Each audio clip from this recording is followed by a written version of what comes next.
एक बहुत बड़े समाजशास्त्री हुए दुर्खीम। उन्होंने अपनी किताब लिखी आत्महत्या। उसमें उन्होंने बताया कि प्रकल्पनाएं विशिष्ट जटिल आदर्श प्रारूप में कैसे संबंधित होती हैं। जैसे गांव की अपेक्षा नगरों में आत्महत्या की दर अधिक पाई जाती है। ये हम देखते हैं वास्तव में गांव की अपेक्षा नगरों में ज़्यादा है। लेकिन क्यों? इसके लिए हमें तर्क देना पड़ेगा, क्योंकि शहरों में गांव की अपेक्षा सुविधाएं ज़्यादा होती हैं, शहरों में गांव की अपेक्षा स्वतंत्रता ज़्यादा होती है। ये तर्क हैं और इस तर्क के आधार पर हम कह सकते हैं कि आत्महत्या की दर गाँव के बजाय शहरों में होती है। गांव एक छोटा सा है, कहीं भी कोई भी घटना घटित होती है 4 लोगों को पता चल जाती है। शहर में अपने बाजू में क्या हुआ पता ही नहीं। ये कारण है, आपस में लोग एक दूसरे को नहीं जानते। गांव में पूरे गांव को एक दूसरे को समझता है। गाँव के अंदर प्रवेश करो, पूछो कि फलाने का घर कहाँ है, तुरंत में पहुंचा देगा।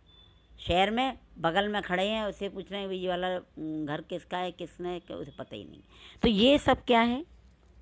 एक तर्क हैं, तर्क के आधार पर जटिल आदर्श रूप हैं, उनका हम संबंध देखते हैं। दूसरा उन्होंने संबंधात्मक कारक बताया आत्महत्या का। स्त्रियों की अपेक्षा पुरुष अधिक आत्महत्या करते हैं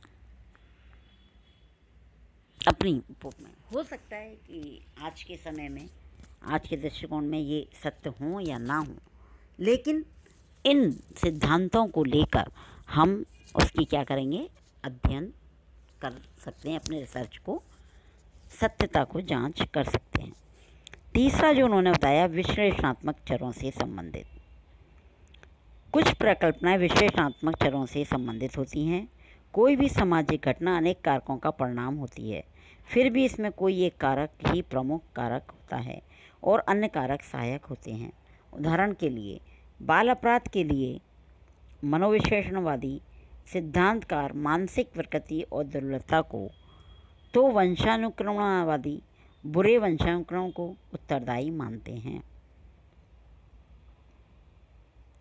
कहने का तात्पर्य है कि बाल अपराध के लिए जो मनोविश्लेषणात्मक सिद्धांतकार हैं, वो कहते हैं बाल अपराध क्यों होता है, बच्चा क्यों अपराध करता है, उसके पीछे जो कारण हैं वो बताते हैं मानसिक विकृति। उनके मानसिक रूप से कहीं विचलन होता है जिसके कारण वो अपराध करते हैं। लेकिन जो वंशानुक्रमवादी हैं, वंश को वो मानते हैं, पीढ़ी दर पीढ़ी जहाँ ये काम ही होता आ रहा है, वो जो है बुरे वंशानुक्रम को इसका उत्तरदायी ठहराते हैं। तो कहने का तात्पर्य है कि कारणात्मक प्रकल्पना भी इसे हम कह सकते हैं। हमें ये ज्ञात होता है कि यदि किसी एक चर में परिवर्तन होता है तो वह किस सीमा तक दूसरे चर को प्रभावित करता है। जैसे, और इसका एक उदाहरण हम देखें, उत्तम फसल, उत्तम खाद, बीज भूमि, पर्यावरण एवं पानी की पर्याप्त मात्रा पर निर्भर करती है। यदि उसमें किसी भी एक कारक में परिवर्तन कर दिया जाता है तो फसल पर क्या प्रभाव पड़ेगा, यह जानने का प्रयत्न करना कारणात्मक प्रकल्पना है।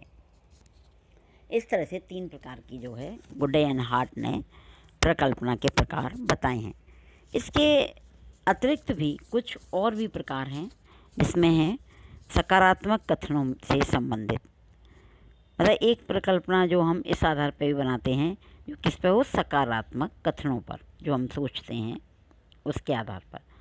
प्रकल्पनाओं का संबंध सकारात्मक कथनों से होता है। जैसे पुरुष की अपेक्षा स्त्रियां अधिक दयालु होती हैं, गरीबों की अपेक्षा धनवान अधिक अपराध करते हैं। तो ये क्या हमारे सकारात्मक सोच है। इसी तरह से नकारात्मक सोच, नकारात्मक कथनों के संबंधित कुछ हमारी प्रकल्पनाएं नकारात्मक रूप से प्रस्तुत की जाती हैं। जैसे पुरुषों की अपेक्षा स्त्रियां अधिक दयालु नहीं होती, गरीबों की अपेक्षा धनवान अधिक अपराध नहीं करते। तीसरा है शून्य कथनों से संबंधित। ये तो 2 ही, सकारात्मक और नकारात्मक। एक होती है नल हाइपोथेसिस। इस प्रकार की प्रकल्पना में न सकारात्मक और न नकारात्मक दोनों संभावनाओं को व्यक्त किया जाता है और प्रशिक्षण द्वारा उन्हें स्वीकार या अस्वीकार किया जाता है। जैसे पुरुष और स्त्रियों की दयालुता में कोई अंतर नहीं होता, गरीब और धनवान की अपराध प्रवृत्ति में कोई सार्थक अंतर नहीं होता। तो ये क्या हुई? नल हाइपोथेसिस, शून्य। काम चलाऊ प्रकल्पना, ऐसे पैने अनुमान व स्थायी महत्वपूर्ण विचारों को ही किसी अनुसंधान का आधार बन सकते हैं। काम चलाऊ